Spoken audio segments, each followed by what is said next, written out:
I just gave the grain out to the animals, and these are the animals that came up here, and they're all the 5 small ones. But if you take a look at this one, this is the one that I actually had put away in the isolation pen with that Sarlay animal. And you know, I gave her you know, she got a shot of Draxin, and then I left her in that isolation pen. But you know, she's doing okay, and she's eating food, but she's not really fattening up. And so, you know, I was kind of like, I wonder what's going on, because she's not, you know. But when you take a look at the other calves, like take a look at this calf right here. All right, you can see he has a big old gut on him, and you can see this one has a big old gut on him too, right? And she's actually been here longer than they have, and she hasn't really developed a gut yet. And you know, and like take a look at this calf right here. You see that gut on her? She got a big old gut on her, right? And this one got a big old gut on him too, right? And you know, these animals, I've always said that, you know, these cattle, you know, the cattle, their digestive system is a little different. And when these cattle, even when they're small, you know, up until about you know, up until about they're about 10 weeks old, up until about they're about 3 months old, they don't really have a rumen. But when they hit about 3 months old, they have a rumen. And that rumen, you know, granted that when they're small, the rumen is going to be, you know, in terms of a proportion of their entire body size, the rumen is going to be very small. Okay, but you know, starting at about 3 months of age, these animals have effectively a fully developed rumen. And when they have that fully developed rumen, if it fills up with food, you can actually visibly see that they expand. You know, granted that when they're smaller, they're not gonna, you know, be as big, and the rumen is not gonna be as big as a large animal, right? But they will still effectively have a developed rumen. And so, you know, these animals, you know, when they're doing good, you know, you should be able to see that they are visibly have food in their gut, even if they're eating grain, even if the grain is highly digestible. You know, even when these animals are eating a very highly digestible diet. I mean, okay, but I mean, here's the thing, is that I haven't really seen, okay, because I actually look at data from feed yards. I look at data from feed yards, and a lot of these feed yards, they're in a situation where they're feeding like 2% of the animal's body weight. They're mixing a like a rumensin in with the animal's feed, and then you know, they're giving the animals an ionophore. And they're actually in a situation where they are feeding about you know, sometimes even just 2% of the animal's body weight a day, and with that they are gaining like 3 pounds a day. All right, you know me, I don't do stuff like that, because stuff like that, it's very, very, very dangerous. In terms of it, you know, like if you're not testing the feed all the time, right? If you are not taking samples from your feed all the time, if you are not, if you're not in that situation, if you're not taking feed samples all the time, and have a very good idea of what your feed values are, it's very dangerous. If an animal overeats on a diet like that, they can bloat to death very quickly and develop acidosis very rapidly. All right, and in terms of my situation, you know, how do I prefer to do things, right? How do I personally prefer to do things? Right, I like to keep the animal's rumen completely full. I find that it's easier to manage for me. All right, I don't really worry about acidosis. I do keep track of the animal's manure. I do keep track if the animals are bloating, but I don't really have many acidosis problems. Usually my most severe acidosis problems are when the grass first starts to grow in, when the grass is 4 or 5 inches tall. Usually that is when I have my acidosis issues, but I really don't deal with much acidosis. All right, when it happens, you know, I make sure to get a hold on it very quickly. But I like to keep the animal's rumen completely full. All right, you know, but the thing about my situation is that I don't utilize commodity grains, right? I like to keep the animal's rumen completely full, to have a cattle, you know, have a animal's rumen completely full. How much food do they have to eat? Right, how much food do they have to eat? Right, about 3.25% of their body weight a day in dry matter. Right, you know, the answer is the same thing. Right, it's the same exact answer. Right, you know, I like to keep the animal's rumen completely full. All right, you know, and I understand that in terms of a pound of feed or whatever, but you know, in terms of efficiencies, like if we're gonna talk about efficiencies, you know, in terms of the efficiencies of my business, the big efficiency of my business is that I don't really use any commodity grain stuffs. I barely use any grain. All right, I feed about 3, 4, 5 buckets a day, and that's it. All right, the rest of the animal feed, I grow it myself. I don't have any equipment to harvest it at all. I just legitimately just put the cattle out on it, and they will harvest it for me. All right, and I keep track of the growth stage of the development of the grass. Is the grass developing properly? You know, what do I anticipate the realistic feed values of this grass are? You know, do my animals? You know, that's how I do things. That's what works for me. All right, and at the end of the day, it's whatever. You know, I make a large amount of money doing this. I don't even know how much money I make. I legitimately don't. And the amount of money that I'm making is actually going up, and it's going up very quickly. All right, you know, it just is what it is. All right, I'm not bragging about it. It just is what it is. All right, I have some of the best results in the world. All right, when you take a look at something like this, I mean, we're effectively talking about something like a 1 in several billion possibility. I mean, you know, it may, there may legitimately only be, you know, but I mean, a lot of people are more than capable of doing something like this. It's just, you know, to actually learn how to do something like this, it's going to take a long time. And, you know, there is no skipping that part. All right, you know, I did not just wake up one day and just magically become this. I did not do that, right? I've been working on this every single day for I don't even know how long. A long time. All right, I was a crop man long before I became a cattle man. All right, and you know, and I'm effectively in the grass growing business. That's where I make my money. All right, you know, in terms of a business sense, if we want to talk about money, let's talk about business. Let's say that you got Farmer Billy and you got Farmer Joe. Farmer Billy was born on a 5th generation cattle ranch, and he has 1,000 acres of land. And on this 1,000 acres of land, he has 250 mama cows that produce him 250 calves a year. And Farmer Billy has been doing this, and his family has been doing this for 5 generations. All right, and he raises one set of calves a year to feeder cattle weight to 850 pounds, and he sells these calves once a year. And then you have Farmer Joe. Farmer Joe is a 1st generation farmer. He's only got 10.5 acres, but on this 10.5 acres, he runs 75 cattle a year. And Farmer Joe, has been making more money every single year, right? He's not on a 5th generation farm that's been doing the same thing for 5 generations. He's been making more money every single year. And he effectively has 1/100th of the land, but he runs 1/3 of the cattle. He runs 1/3 of the same. You know, he runs effectively 1/3 of the cattle that Farmer Billy does, and he does it on 1/100th of the land and has the same results. Who is technically, in terms of a business sense, who is worth more money? Who? And this is not even close.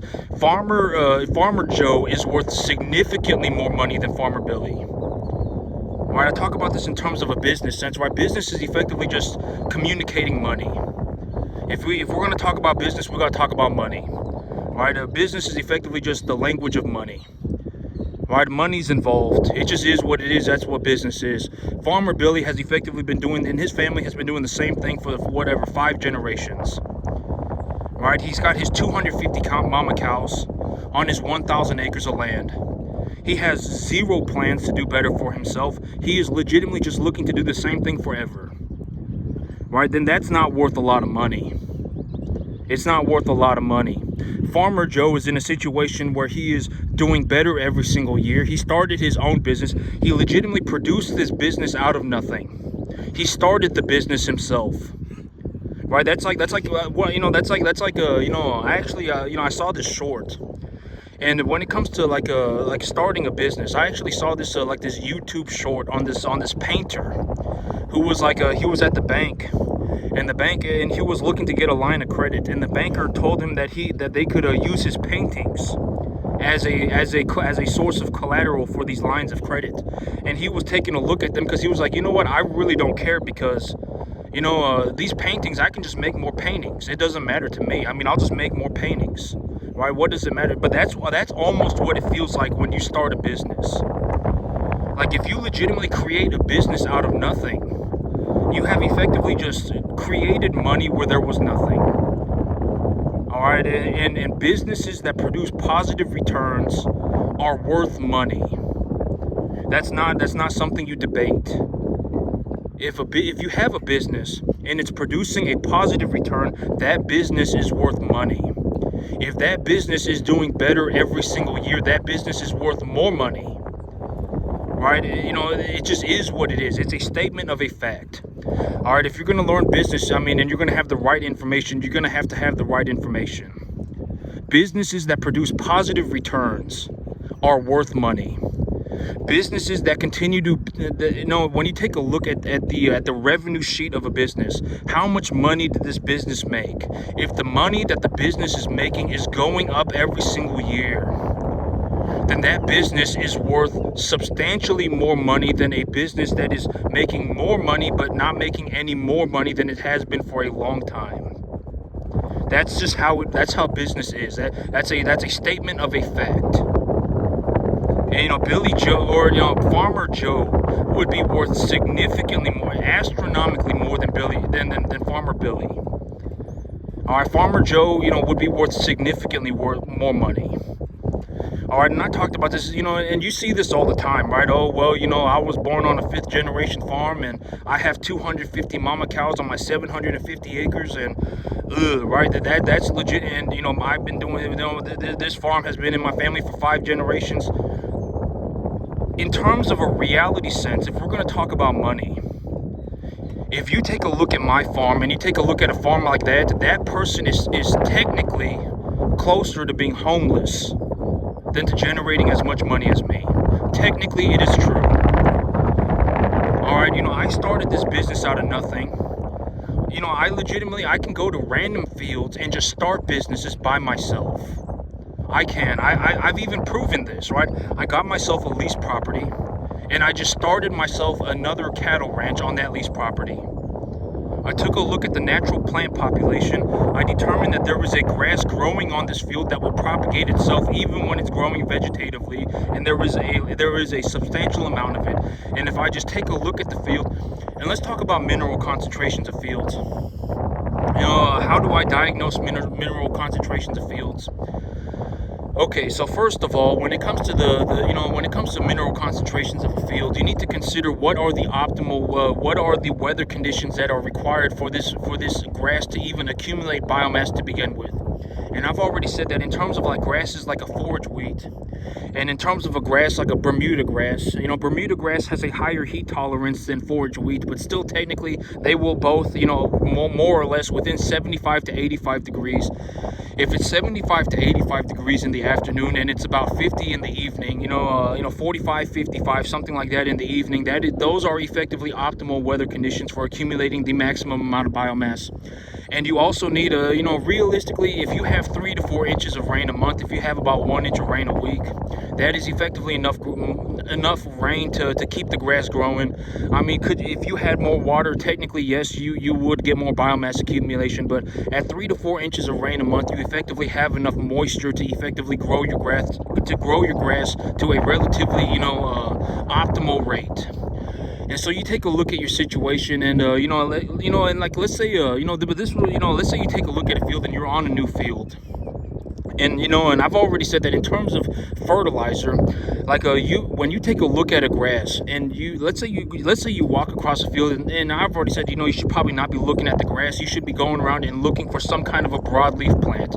I mean, usually like in this area we have clovers, right? Some places we got horsetail, we got sagebrush. I mean, there are different types of broadleaf plants that grow across our, clover is a very good plant to diagnose, because clover, I've already said, in terms of legumes, how do legumes interact with the environment, right? There are bacteria that will effectively inoculate the roots of the plant, and when they inoculate the roots of the plant, they will grow tumors on the plant, like these tumors, and these tumors will actually absorb nitrogen from the atmosphere and feed it to the plant, and in return, the plant will feed the bacteria, carbohydrates.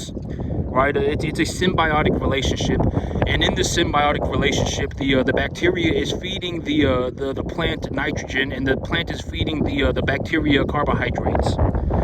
And so when you take a look at a clover plant, if the clover plant is doing significantly better than any other plant on the field, you probably have a significant amount of nitrogen deficiency. And the reason is because that clover simply just has more nitrogen and is growing better. Our clover is a very good plant to look at. If you walk across a field and you have any sort of a legume, it's a very good plant to look at.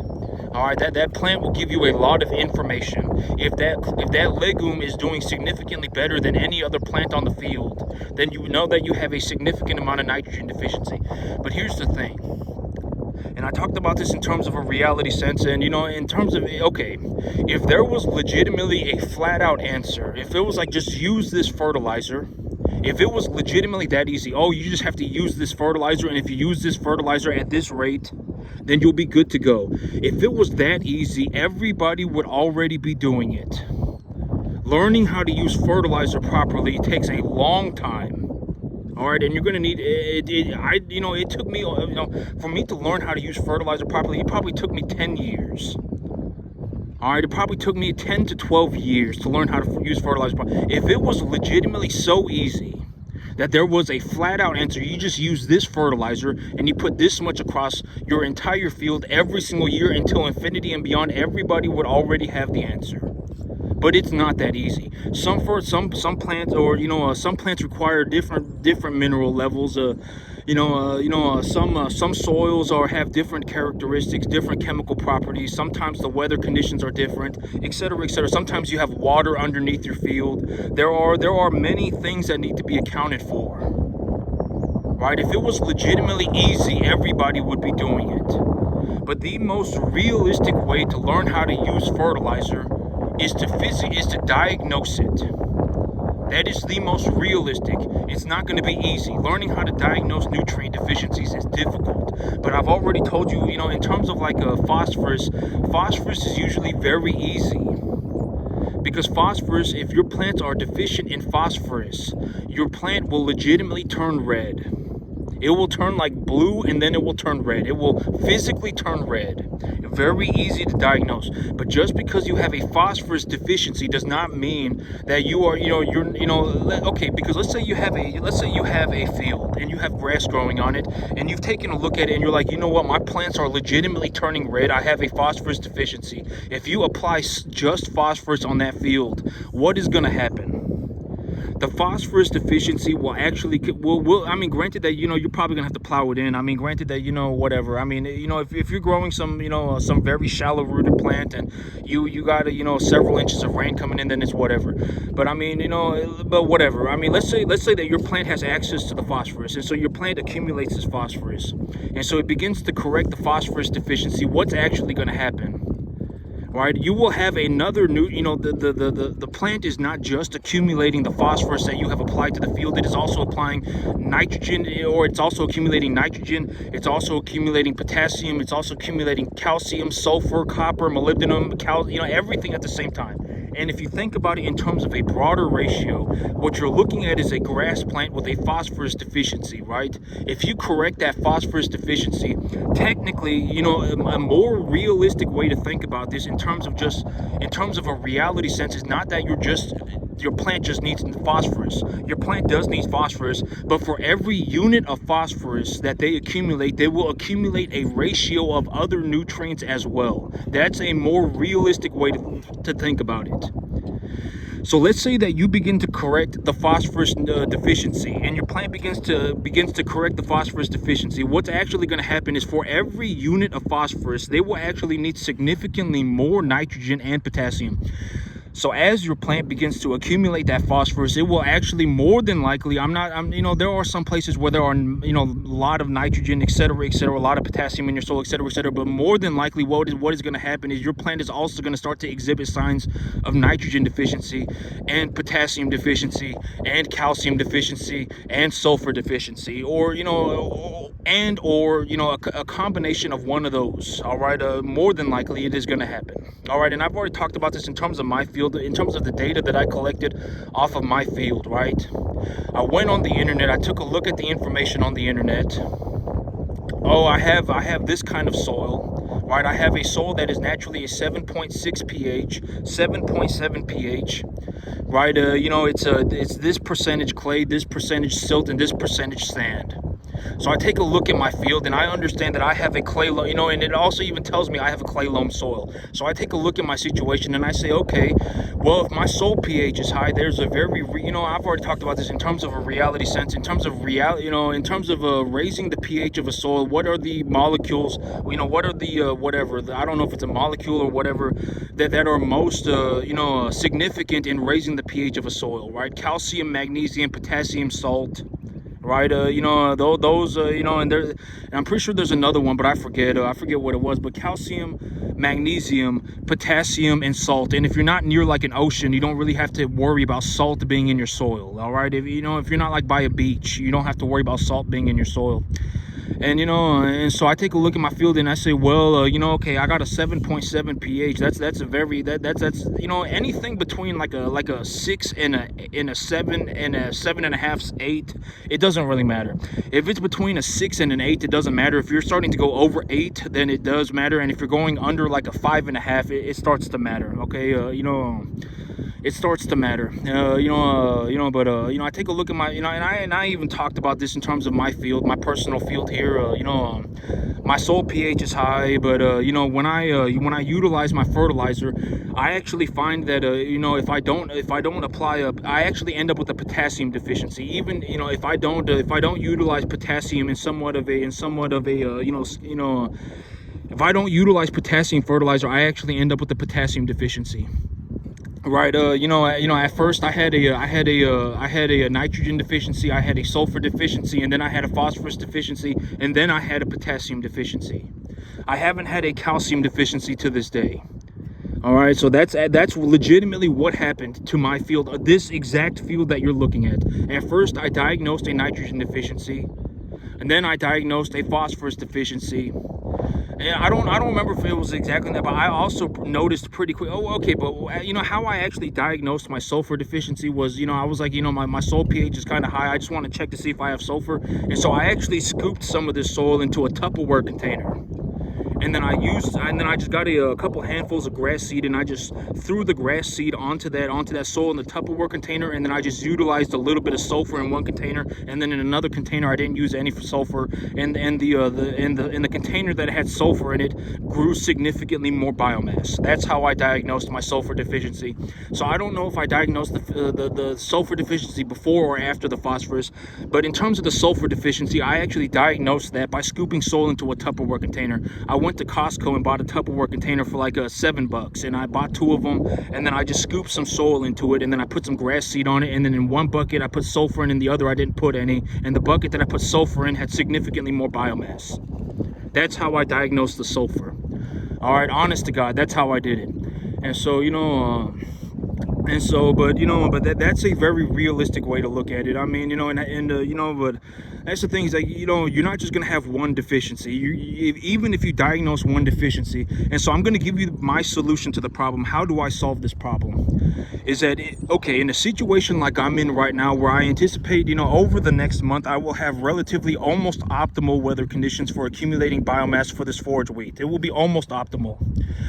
My afternoons will be under 85 degrees, and I will probably have enough moisture to grow the grass. Okay, it's going to be under 85 in the afternoon, and the weather conditions are going to be good. I will more or less be able to accumulate a large amount of biomass with these weather conditions. So I take a look at my situation and I say, well, I will more than likely have more than one opportunity every single month, right? And this would be if I was on a new field. Right now, in terms of this field, I have a pretty good handle on what kind of fertilizer needs to go on this field, because I've been collecting data on this field for years. My biomass accumulation is very good. All right, I have a good handle on what's going on with this field. But if I was on a new field, and this is actually what I'm doing with my lease property, right? I'm diagnosing the field, and then I actually went and put fertilizer on it twice in 1 month. And why did I do that? All right, this is why I did that, because as chances are you're not gonna, like even me, I'm not like some quantum computer. I'm not like some supercomputer at diagnosing plants. All right, I can diagnose mineral deficiencies effectively 1 or 2 at a time. All right, 1 or 2 at a time I can do that. Usually it's just 1. But what will happen is I will diagnose 1, and then I will correct the problem, and then as the plant accumulates more biomass, if another deficiency shows itself, I will then correct that one as well, and I will take that information. I will log the information, right? I will collect the data. Oh, when I utilized when I utilized ammonium sulfate, right? I utilized ammonium sulfate, which is just straight nitrogen and sulfur. I actually ended up with a phosphorus deficiency, and then when I corrected the phosphorus deficiency, I also ended up with a potassium deficiency. Then I will collect that information, but I will diagnose these problems one at a time. All right, and when you have a large, you know, and you know, when it's like the spring, like in the spring, when you have many opportunities to fertilize your field and have the fertilizer effectively work correctly, you know, that's the time to collect information as rapidly as you can. That is the time to do it, because collect your deficiencies one at a time. All right, collect them one at a time, and then collect the information.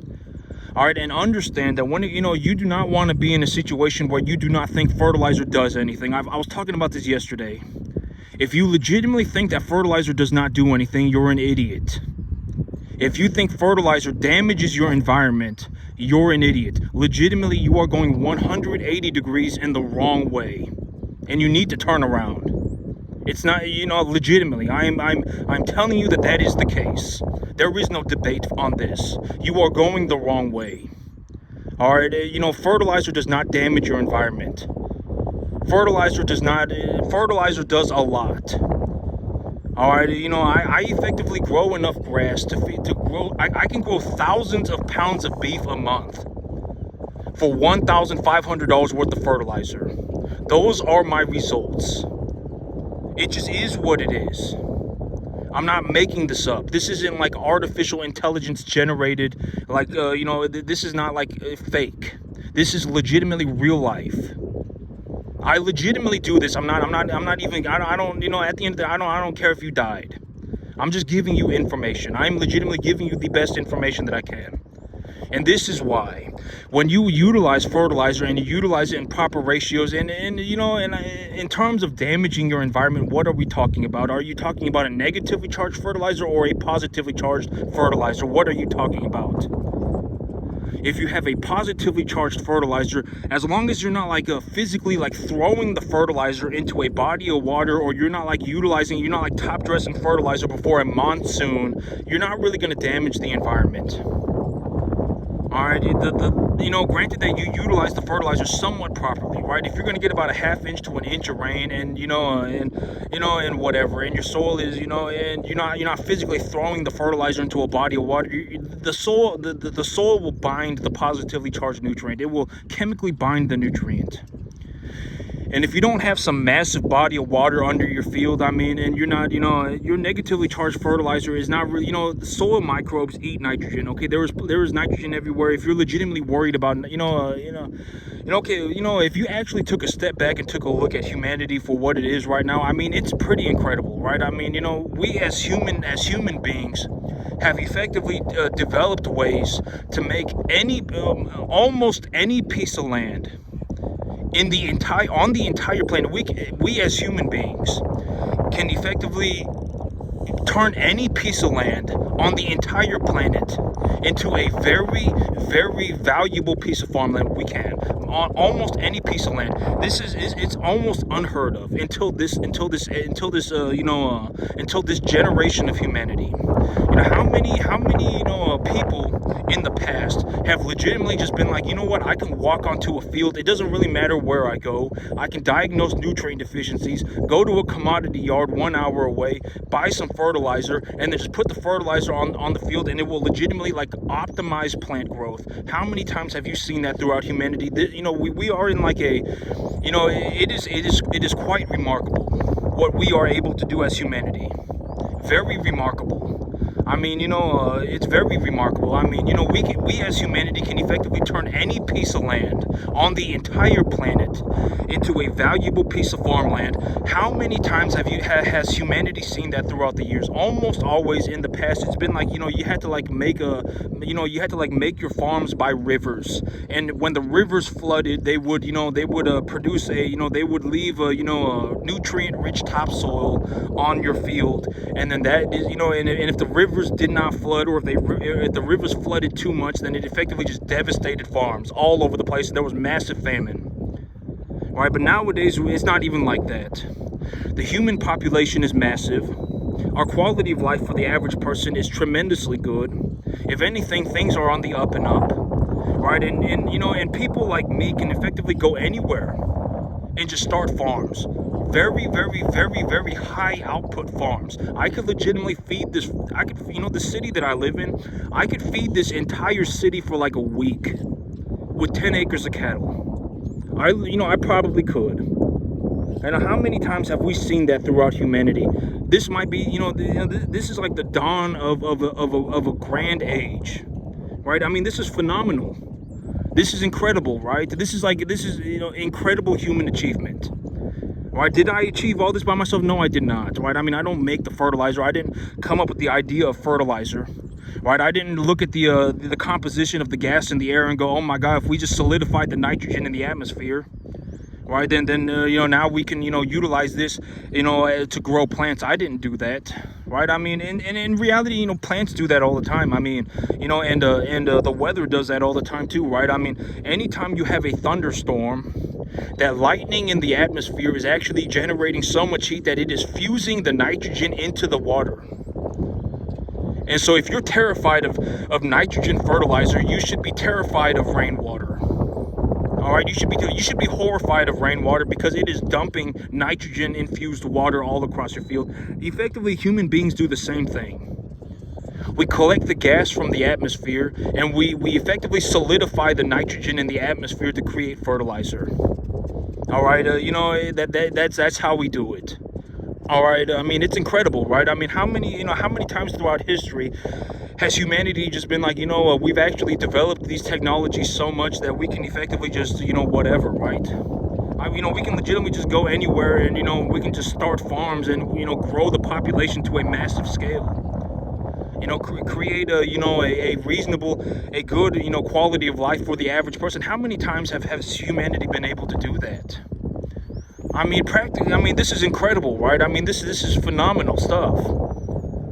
Right? I mean, fertilizer does not damage your environment, okay? Fertilizer is an incredible innovation of science. Somebody was sitting around in a lab somewhere and said, oh my God, there's a lot of nitrogen in the atmosphere. If we solidify this nitrogen gas, we can actually utilize it to grow plants. Someone actually figured that out. Somebody was sitting there in a lab one day and said, oh, you know what, if you actually take a really close look at this plant material, right, if you actually take a real close look at this plant material, they are physically absorbing molecules out of the environment and metabolizing these molecules. If you actually take a really close look at these leaves have tiny pores on the bottom of them that are interacting with the atmosphere and collecting carbon dioxide gas and exchanging water for these molecules. Somebody did that. That's incredible, right? That's phenomenal. Right? I mean, that's all. It's all incredible stuff. I mean, it's all phenomenal stuff, right? I mean, it just is what it is, right? I mean, it's all wonderful stuff. I mean, and if anything, we should continue to go forward, right? Continue to do better. I mean, we should not be going backwards, right? Why would we go backwards? All right? I mean, this is all incredible stuff. I mean, but I diagnose nutrient deficiencies one at a time, okay? I diagnose nutrient deficiencies one at a time. Plants, if it was legitimately as easy as you just use this fertilizer and you put this fertilizer on your field and that's all you have to do, and if it was legitimately that easy, everybody would have already figured it out. All right, everybody would have already figured it out. All right, but it's not that easy. All right, it's not that easy. Nobody cares about an opinion, right? I talk about in terms of just numerical, whatever. You know, I have some of the best results in the world. I actually make more money on a 10.5 acre field than most people make on 500. I do. Find somebody with a 500 acre field and then actually take a look at our numbers. I probably make more money than they do. All right, I graze my grass at like 4 or 5 animals, 3, 4, 5 animals, 24/7, and my grass is still like a foot tall. All right, my animals conditioned properly to a commercial standard. All right, and at the end of the day, the check is the check, right? I legitimately make hundreds of thousands of dollars on this 10.5 acre field a year. Hundreds of thousands. Right, it's not debatable, right? I legitimately make hundreds of thousands of dollars on this 10.5 acre field. All right, I mean, it's not some debatable thing. All right, I mean, and at the end of the day, why would I? I'm not gonna lie about it. I'm not gonna be poor. Why would I be poor? I'm not gonna go and be poor. At the end of the day, if it comes down to it, I will legitimately just be rich by myself. If that is what it comes down to, do I want that to happen? No, I don't want that to happen. All right, do I maliciously sit around and go, oh my God, I hope everybody's poor? No, I don't.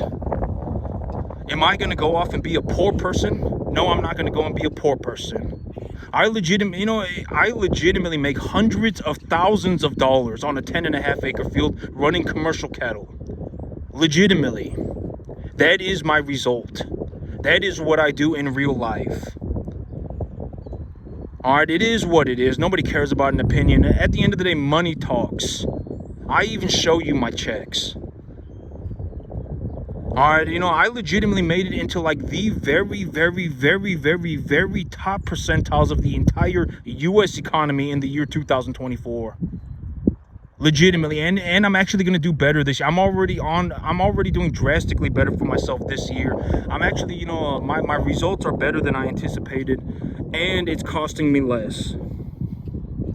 All right, I'm not going to be raising animals to $650 anymore. I'm going to be taking them to $850, and it's not even going to. If anything, it might even cost me less money because I got this leased property and I'm growing a lot of grass on it. There was a natural population of a grass on that field that would, and I just grew the grass out there. All right, my efficiency is going up drastically. My results are getting better. All right, I may legitimate, I would very reasonably anticipate that I actually end this year with an income closer to a straight cash flow of $1 million, around $1 million a year. Right now, it's at about $250, $350. I will actually end the year at closer to $1 million.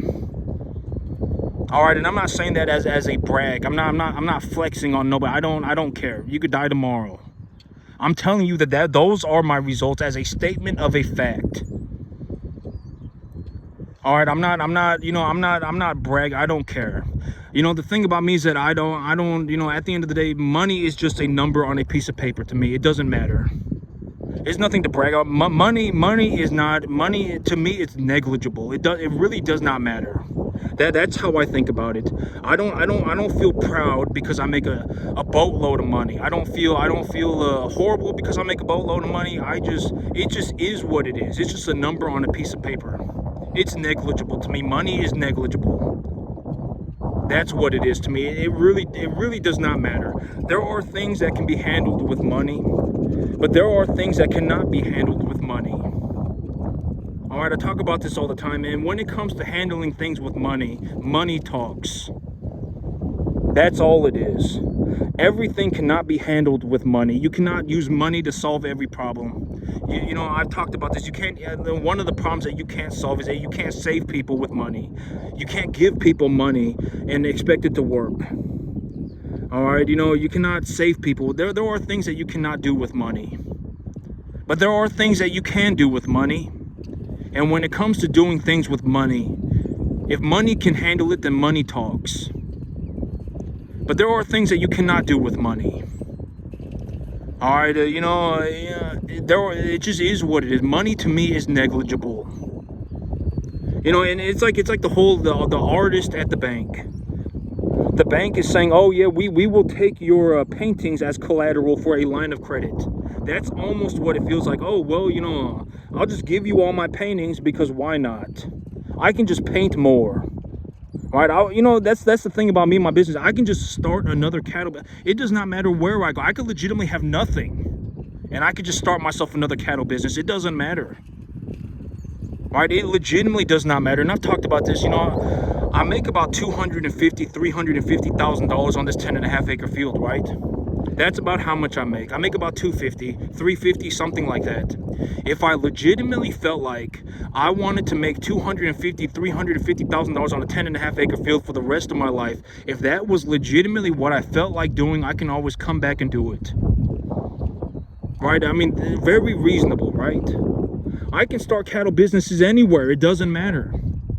Hold my business for a line of credit. It doesn't matter to me. I'll just start my, I'm not going to bankrupt the business on purpose. Why would I do that? I'm not going to do that. In all honesty, though, it doesn't really matter.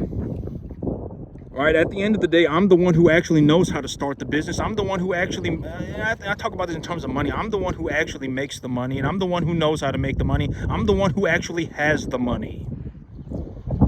Right? I do very well for myself. And why, what would it matter to me? Right? I mean, I'm the one with the results. I legitimately make this money. And it doesn't matter. I can, it's like the painting, right? I could just start myself another one. And I got myself a lease property, and I just started myself another cattle ranch. Right? I mean, it's legitimate that it's whatever. Money is negligible. It doesn't matter to me. Money, I'm not going to say it doesn't matter. Money is negligible. Is it important to have enough? Sure it is. Do you want to be in a situation where you're lying to yourself, right? And you're legitimately struggling because you don't have enough money, and then you're lying to yourself about it? That is not a good solution to your problems. All right, if you're struggling because you don't have enough money, you should probably make more money or spend less, all right, you probably should. All right, at the end of the day, I'm the one with the money. I legitimately make the money. I make so much money, I don't even know how much money I make. I legitimately don't. I make a massive amount. And the amount of money that I'm making is actually going up on a vertical scale. All right, I mean, I'm the one with the money. I mean, if you want to go and die poor, have fun. I will legitimately sit here and watch you die poor. All right, I'm not going to save you. I'm not even going to attempt to. I don't care. I don't care what your reasoning is for why you decided that you wanted to be some, moronic, miserable person. I don't know what your reason is. I don't want to know. All right, trust me, I don't care. Legitimately, I will sit here and I will watch you die poor. All right, if $2,000 a month is legitimately going to save your life, then go and make an extra $2,000 a month. I mean, that's almost all people's problems. Oh my God, my grocery bill is too high. Oh my God, my mortgage is too high. Oh my God, my electricity bill is too high. Oh my God, my gas bill is too high. If you made an extra $2,000 a month, none of that stuff would matter. Almost for everybody. Granted that you didn't buy yourself some maximum leverage yourself to the eyeballs for everything you could have. Granted that you didn't do something like that. My whole thing about leveraging yourself to the eyeballs is don't ever leverage yourself to the eyeballs, right? That's legitimately like one of my golden rules. Don't ever leverage yourself to the eyeballs. Right? I legitimately say this all the time. I don't leverage myself to the eyeballs. Right? If anything, I leverage myself at maximum 1-to-1. Right? I mean, but realistically, I probably won't even be leveraging myself 1-to-1 anymore. It might be 0.5-to-1. Right? That's one of my golden rules, right? Don't leverage yourself to the eyeballs. All right? I mean, and it's like if you're leveraged to the eyeballs and you're living some pathetic life and you become some resentful moron, whose fault is that? Right? Who should be held accountable for that? You should probably go and do something about it. All right, like make yourself some money, make yourself some more money. Don't sell your soul to the devil to do it. Don't leverage yourself to the eyeballs for worthless things. All right, there are a lot of things that can be done about it. And in my current situation, I'm actually going to make substantially more money. If you thought that I made a lot of money right now, you are going to crap your pants. Legitimately, you're going to crap your pants. All right, the amount of money that I'm making is going up on a vertical scale. My results are better than I anticipated, and it is costing me less. I actually got a lease property that the owner just let me use for free, but I'm going to pay him a dividend anyway. The field legitimately has a large amount of grass on it.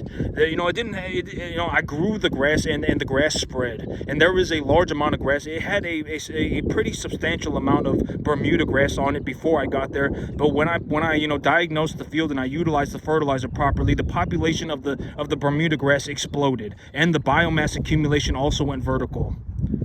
My results are better than I'm anticipating, and my costs are less than I expected. And it's on a pretty drastic scale too. It's like my expenses are 50% and my results are like 50. My expenses are 50% lower and my results are like 50% higher. All right, that's the situation that I'm in. If you thought that I made a lot of money, you are going to crap your pants when you see what happens. Legitimately, you're going to crap your pants. The amount of money that I'm making is going up in a vertical line. I'm pretty much compounding at 20%, 15 to 20% growth every single month. You're going to crap your pants. If you thought that I made a lot of money, you're going to crap your pants. You will crap your pants when you see what happens. I am taking this thing vertical. As of right this moment, I've already been doing it. My expenses are tanking and my results are skyrocketing. All right, and trust me, if it comes down to it, do I want to be rich by myself? No, I don't. I legitimately think that, the average human being is the solution to a majority of the world's problems. All right, if we improved the average human being, we could see a drastic increase in the quality in the existence of humanity. We could. And I am showing you that it is possible. That's my big thing. I'm showing you that it's possible. All right, my results are astronomically good. I may legitimately have some of the best results known to man. Legitimately some of the best results in the world. All right, the possibility of something like this is like, it may be one in several billion. All right, you're not going to wake up tomorrow to do this. But once you know that it is possible, it will become a part of your reality. And when I give you how I think about things, like, oh, I don't care about the $500, you should not be in a situation where you care so much about $500 that you're not willing to take the risk. All right, if you have a 10-acre field and you fertilize your grass properly, and granted that you have the right direction, I'm gonna put 17 on my field the whole year. Does that sound like a good idea? In terms of just heading the right direction, having the right idea, does that sound like a reasonable thing to do? No, right? As long as you understand that, then you're at least going in the right direction. Right? As long as you're going the right direction. I fell out of heaven a 7 and my life's a magical journey and my opinions are important. Does that sound like a good idea?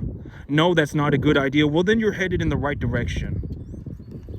All right, I'm gonna sell my soul to the devil for nothing, and I'm gonna come up with some worthless scheme because I'm an altruistic individual, and and does that sound like a good idea? No, that's not a good idea, right? Then you're headed in the right direction. All right, well, I'm going to take a look at I'm just going to go out and I'm going to try. I'm going to walk across my field and I'm going to take a look at the plant material and I'm going to start trying. I'm going to start putting in effort. Does that sound like a good idea? Yes, it does, right? Then you're headed in the right direction. And as long as you head in the right direction and you go the right direction for a long period, because at the end of the day, if it comes down to it, I will legitimately just be rich by myself. If that's what it comes down to, I will legitimately, do I want to see people, a mass majority of people die poor? No, I don't. I don't want to see that happen. But if it comes down to it, I will legitimately be rich by myself. I'm not going to maliciously make that happen. At the end of the day, if that's what it comes down to, why would I care? Right? I legitimately make so much money, I don't even know how much money I make. All right, I started this business by myself. I'm sitting here making about $250,000, $350,000 a year running commercial cattle on a 10.5 acre field. All right, those are my results. All right, if you thought that I made a lot of money right now, you are going to crap your pants. The amount of money that I'm making is actually going up in a vertical fashion. All right, and do I want to, am I some horrible malicious person that wants to see people poor? No, I don't. All right, I think that the average person has the capacity to be a genius. And as long as you're going in the right direction, it doesn't matter. As long as you're going the right way, then that's good. Does fertilizer, if you're sitting there still, oh my God, fertilizer damages my plants and I fell out of heaven at 7 and, I was born to be a farmer and I'm on a 5th generation. Does that sound like a good idea? No, it doesn't, right? I'm going to grow my business. I'm going to find realistic opportunities to grow my business. I'm going to go out and I'm going to take a look at my field and just start putting in some effort, right? I'm going to see if I can diagnose some nutrient deficiencies. Phosphorus is very easy to diagnose. If your plant is turning red, then you have a phosphorus deficiency, more than likely. All right, it's very easy to diagnose. And if you have a phosphorus deficiency, just putting phosphorus on the field is not that good of an idea, right? Because in terms of a broader sense, for every molecule of phosphorus that your plant will metabolize, they will metabolize significantly more nitrogen and potassium. As long as you have an understanding of that concept, you are going in the right direction. All right, that's all there is to it. It's not some majorly complicated thing. All right, and even at the end of the day, even if you mess it up, it doesn't matter. Because if you're gonna, like me, when I fertilize a 10-acre field, it costs me like $400. All right, and for that $400, I legitimately grow enough grass to feed about 500-pound animals to commercial conditioning standards. I legitimately do. Those are my results. Nobody cares about your opinion. All right, I can legitimately raise about 30 cattle, 500-pound cattle to commercial standards with about $500 worth of fertilizer, granted that I utilize the fertilizer properly. All right, those are my results. I'm telling you that it's possible. I'm showing it to you. All right, and the reason that I'm doing this is to push people in the right direction. All right, I want to see people go in the right direction. I fell out of heaven at 7 and my life's mystical, magical journey is not the right direction.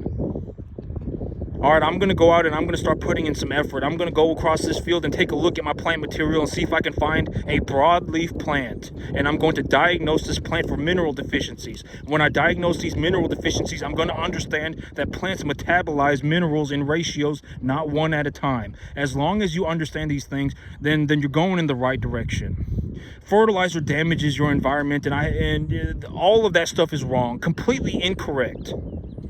180 degrees in the wrong direction. I'm gonna save some money on for the wrong. All right, wrong. All right, you're going the wrong way. All right, as long as you're going in the right direction, that's all. And then you can practice for free. Once you get to about the 10% mark, you can actually practice for free. Grow your grass first, and if your grass is coming in good, then go and get your cattle, and your cattle will harvest the grass for you. Sell your cattle, and you'll make your money back. And then you can practice for free. Just understand that at the end of the day, I managed to make about $250,000 to $350,000 a year on a 10.5-acre field with a commercial cattle farm. Just understand that. And the feeder cattle market right now is sitting at about $280. Just understand that. And those are my results. And once you know that it's possible, then you can work towards it. If you legitimately commit yourself for a very long period of time and you go in the right direction, then you can make it too. All right, just understand that. All right, those are my results. All right, I'm showing you that it's possible. Nobody cares about an opinion. I am legitimately giving you my results with the intentions of pushing you the right way. All right, you need to be going the right way. You cannot be going the wrong way. If you start going the wrong way, the longer you go the wrong way for, the more permanent the damage has become. All right, and in a worst case scenario, you'll actually start taking other people down with you. I'm giving you my results because it is a statement of a fact. I'm not even bragging about it. I don't feel anything about it. I don't feel good about it. I don't feel bad about it. Nothing. I'm just stating a fact. I managed to make about $250,000 to $350,000 a year running these commercial cattle on a 10.5-acre field.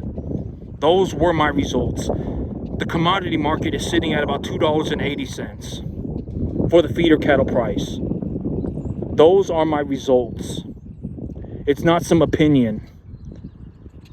All right, and at the end of the day, I am legitimately in the process of making a ballistic more sum of money. I just am. I don't know how else. I've already decided that I'm going to go for it.